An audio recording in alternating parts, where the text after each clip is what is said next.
Orang boleh makan gratis, orang boleh minum gratis, orang boleh mendapatkan vitamin yang gratis. Tetapi kalau tidak diimbangi dengan mutu pendidikan yang baik, maka hasilnya juga kali nol, saudara-saudara sekalian.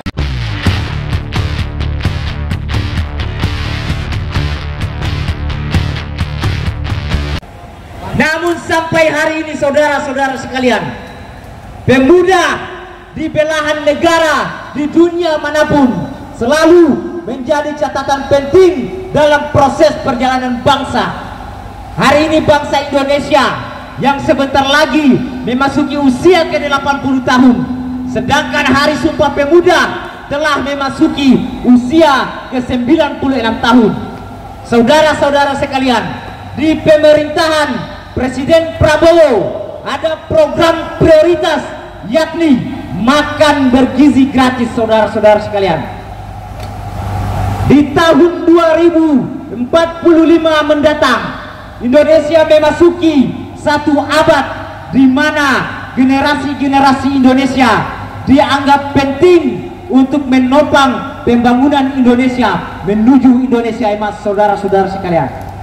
Namun yang muncul pertanyaan, apakah di tahun 2045 generasi-generasi Indonesia adalah generasi-generasi yang cerdas, generasi-generasi yang gemilang?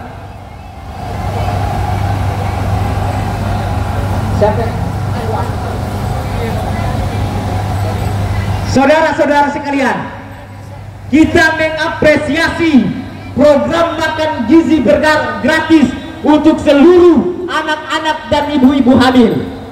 Tetapi di sisi yang lain, kita juga perlu melihat, yakni soal pendidikan, saudara-saudara. Orang boleh makan gratis, orang boleh minum gratis, orang boleh mendapatkan vitamin yang gratis. Tetapi kalau tidak diimbangi dengan mutu pendidikan yang baik, maka hasilnya juga kali nol, saudara-saudara sekalian. Kami menginginkan agar supaya Presiden Prabowo mengeluarkan kebijakan yang visioner dalam rangka dan upaya mencerdaskan kehidupan bangsa sebagaimana yang diamanatkan oleh Undang-Undang Dasar 1945.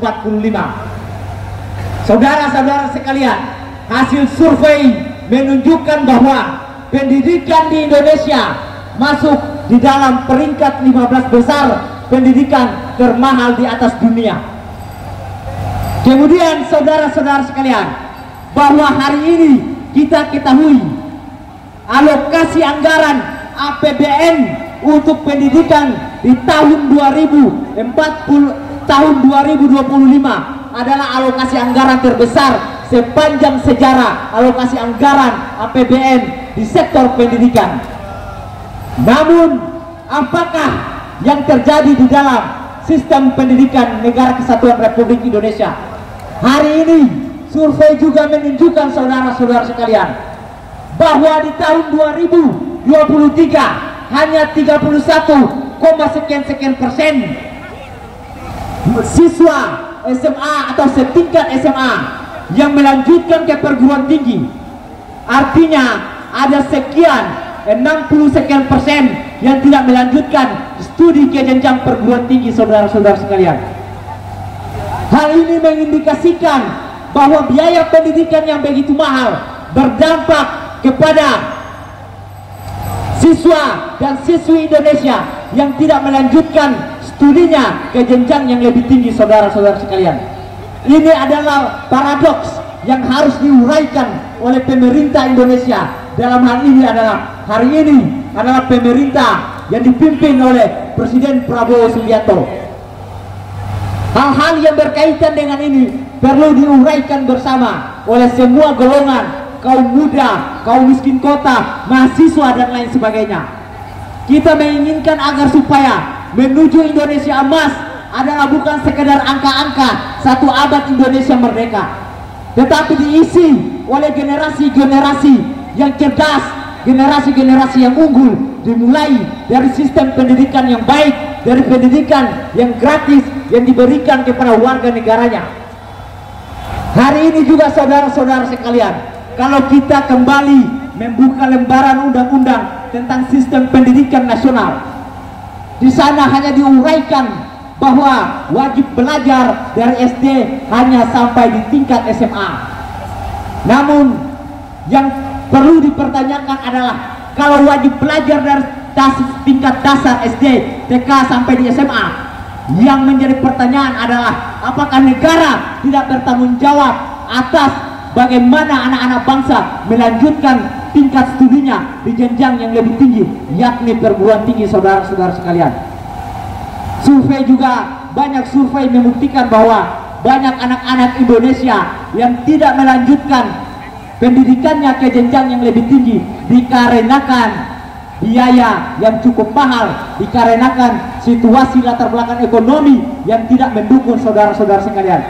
Oke, baik, sebelum saya lanjut, teman-teman tolong yang ada di bawah pohon rindang masuk.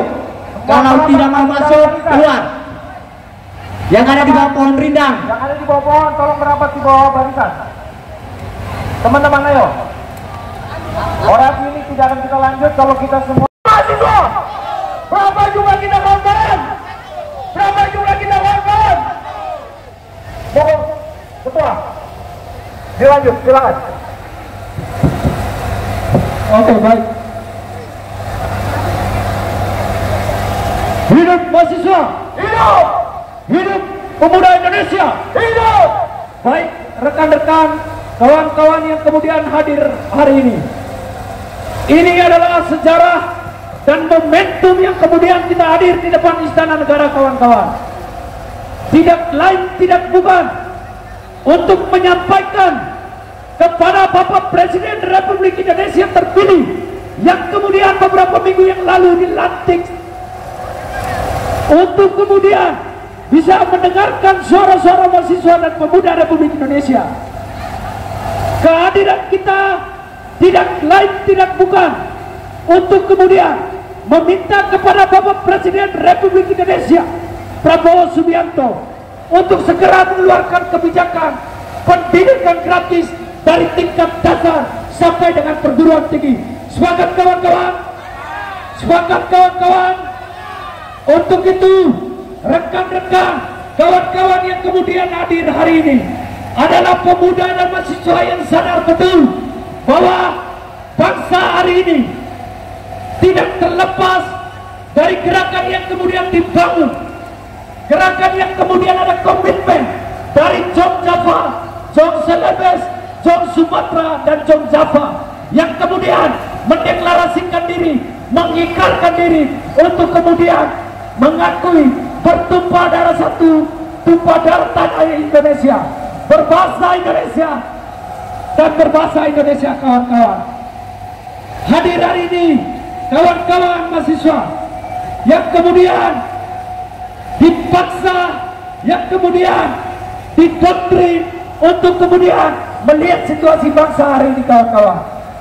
Untuk itu, sebagai penyemangat gerakan kita, angkat tangan kiri, kawan-kawan, kembangkan tangan kiri sebagai bentuk perlawanan. Seperti kita ketahui bersama, kawan-kawan, pendidikan kemudian paling tertinggi biaya pendidikannya, yang kemudian banyak yang tidak mengenyam pendidikan. Kita kemudian sepakat bahwa program yang kemudian menjadi prioritas Prabowo Subianto adalah makanan bergizi. Kita sepakat, rekan-rekan, tetapi tidak semua anak bangsa menikmati makanan bergizi karena mereka tidak mengenyam pendidikan yang baik, kawan-kawan. Hari ini belusukan-belusukan yang terjadi di sekolah-sekolah, kawan-kawan. Bagaimana anak kolong jembatan melihat ini ketika mereka tidak mengenyam pendidikan.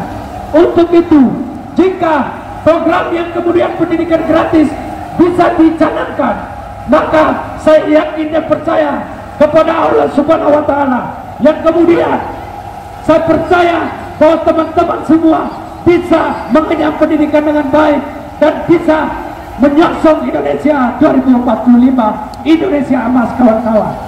Kita tidak ingin Indonesia 2045 Indonesia cemas, kawan-kawan, tetapi yang kita inginkan adalah Indonesia emas 2045, melahirkan kader-kader terbaik bangsa, anak bangsa yang bertarung secara teknologi, kawan-kawan. Hanya itu yang bisa saya sampaikan. Hidup mahasiswa, hidup mahasiswa, hidup pemuda Indonesia. Semangat. Terima kasih. Selamat